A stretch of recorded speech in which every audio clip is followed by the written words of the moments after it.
Perfect Sunday. Nothing on the agenda, no work to be done around the house. Not too hot, certainly not too cold. Sunny, and an open road. That's what makes it perfect. Take out one of the older cars.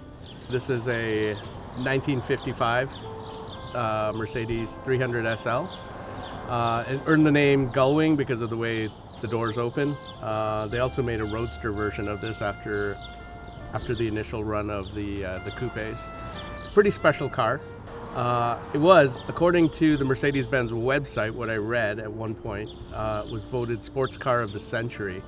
And I think it rightfully earns that reputation. Mercedes did have a decent racing heritage pre-war. I think they were smart about it. They came up with a vehicle that did really well in races like the 24 Hours of Le Mans, the Carrera Panamericana, the Mille Miglia in Italy, which is a beautiful, I think it's 1,000-mile or maybe 1,000-kilometer rally through the countryside. Really difficult. I mean, if you want to win it, it's a difficult experience. Mercedes did really well with that race car, and that was known as the W194 chassis. And Mercedes had an agent in America named Maximilian Hoffman. It was a really cool name. Anyways, Max Hoffman went to Germany and told Mercedes that this car, this W194, we need a road version, a consumer version. Because of the tubular frame, if you want to have a coupe, you have to have these doors that swing up.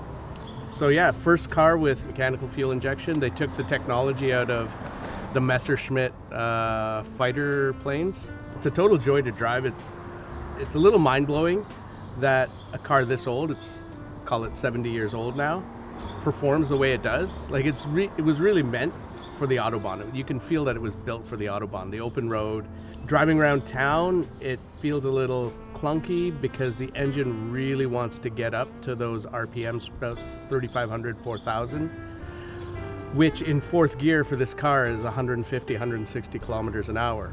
But, at around 120, you can feel the car finally starting to settle in a little bit. And then up at 140, it's just really planted. The hum out of the engine is just right.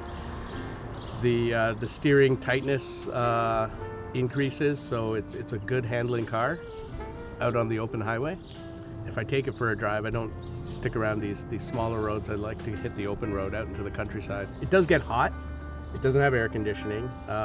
This is one of the things about these W198s. It does get really hot. There's a way to pop out the side window. I've never tried it. I just use the quarter lights, twist it open, and you got to kind of figure out how to keep it propped open, which I have I've got a little contraption, because at speed, the quarter light wants to close shut. And so anyway, just the quirks of the car. It's what gives it character, but you get used to it and enjoy the open road with it. Stop for a cup of coffee. Go visit a winery if it's wine country. Yeah, it's a good way to spend a Sunday for sure.